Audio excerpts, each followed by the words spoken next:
مشوار الألف ميل يبدأ بخطوة، فكيف إذا كان 124 مليون ميل؟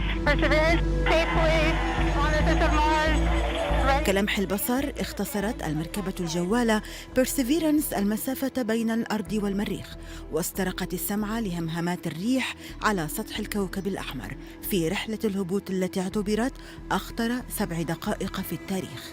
والتاريخ الآن يصل إلى رابع كواكب المجموعة الشمسية بالصورة والصوت.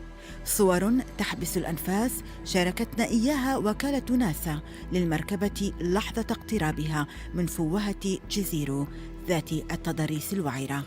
عواصف رملية وغبار استبقت هبوط المركبة على سطح المريخ، تماماً كما يحدث عند هبوط مروحية على الأرض.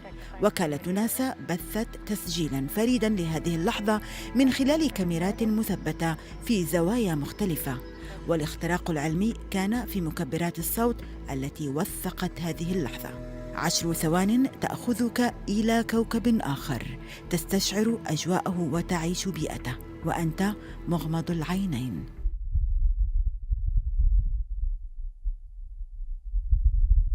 ورغم ذلك فاقت طموح علماء الفضاء فضاءات أخرى، فهم يأملون لاحقاً بالحصول على أصوات أخرى للمركبة أثناء تجوالها على تلك التضاريس البعيدة التي باتت أقرب مما نتخيل.